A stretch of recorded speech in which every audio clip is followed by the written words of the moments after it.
हमने पिछले 2-3 दिन से अनुभव किया है और इसके लिए हम लोग बहुत कृतज्ञ हैं। तो आईसीसीआर ने बहुत मेहनत की है इस प्रोग्राम की सफलता के लिए और तो मुझे सुनने का सौभाग्य मिला। इसमें हम इसको कैसे आगे बढ़ाएं, कैसे बल दें। फिजी के माननीय उप प्रधानमंत्री प्रोफेसर बिमन प्रसाद जी, मंत्रिमंडल के मेरे साथी मुरलीधरन जी, अजय मिश्र जी, संसद के मेरे साथी, हिंदी प्रेमियों, हिंदी विद्वानों, मित्रों, आज हम इस विश्व हिंदी सम्मेलन के अंतिम चरण में आ चुके हैं।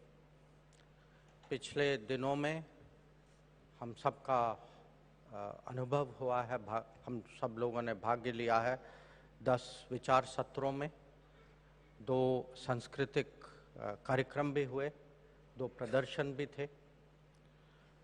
और इस अवसर पे सबसे पहले मैं अपना आभार, अपनी कृतज्ञता मैं प्रकट करना चाहूँगा उन लोगों को और उन व्यवस्थाओं को जिनके बिना ये आयोजन सफल नहीं होता। और सबसे पहले जो है ये आभार मैं प्रकट करूंगा फिजी सरकार को। फिजी सरकार को, क्योंकि जैसे आप सब लोगों ने देखा कि महामहिम राष्ट्रपति, माननीय प्रधानमंत्री, उन्होंने इस कार्यक्रम को कितना समय दिया, उनकी भावना, उनकी रुचि, वो सब आप लोगों के सामने प्रदर्शित था।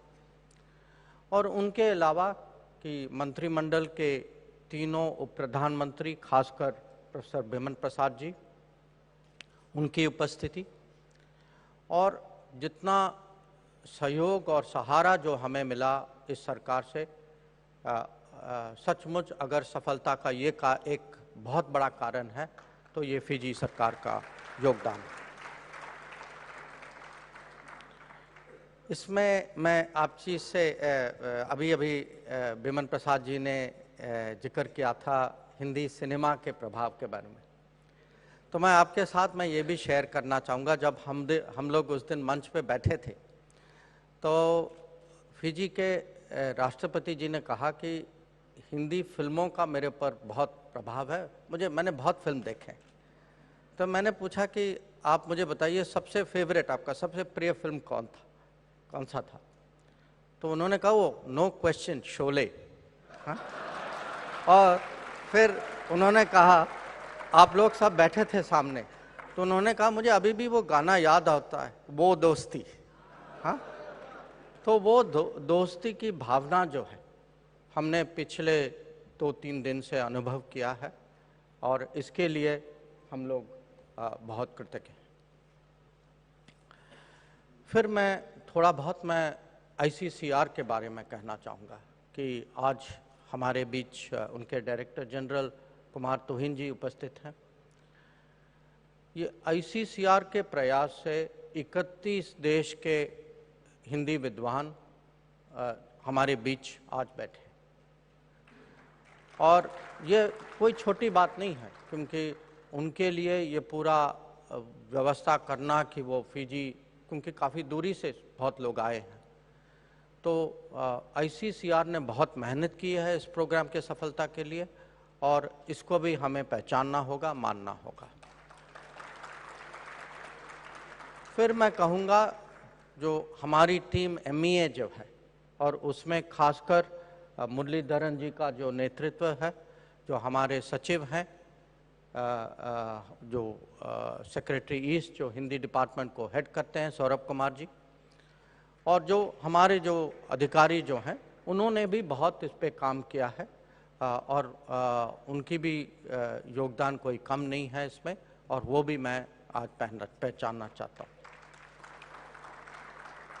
और फिर हमारे उच्चायुक्त हैं कार्तिकेयन जी, हमारे सामने बैठे हैं, और उनकी टीम, और उन्होंने जो यहाँ की जो अरेंजमेंट्स जो हैं, जो ज़्यादातर हम लोगों ने उन पे निर्भर थे, और जैसे आपने देखा कि जो भी आपने अनुभव किया है पिछले दिनों में, वो उन्हीं के कारण है।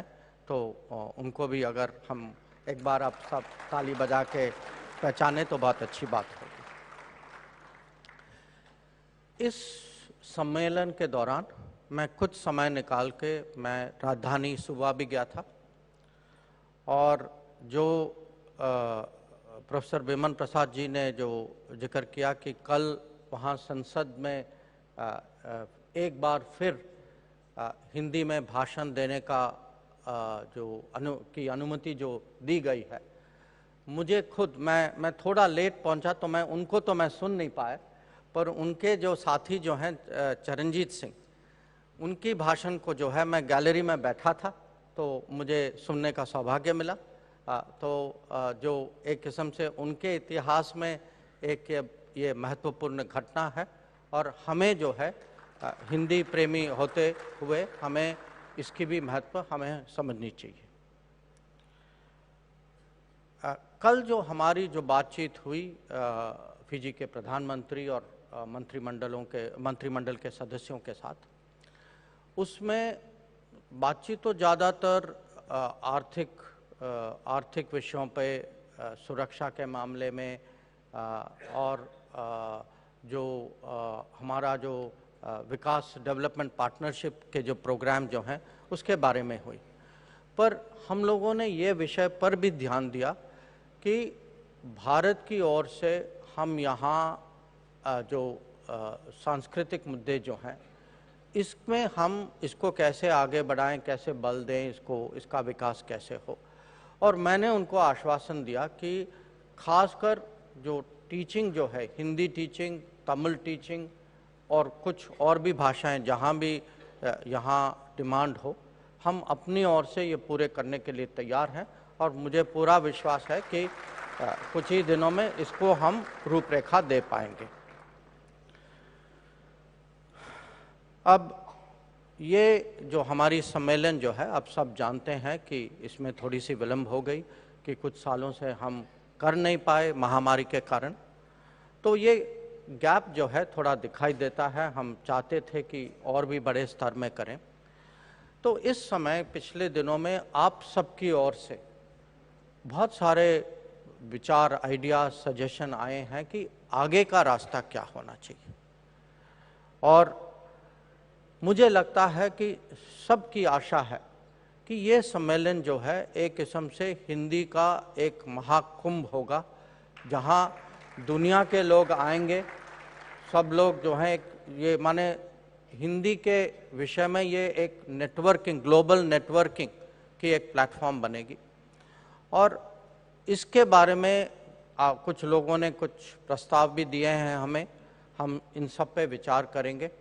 और हमें ये भी सोचना होगा कि आगे हम जो आगे के सम्मेलन कब करें, कहाँ करें, किस रूप में करें।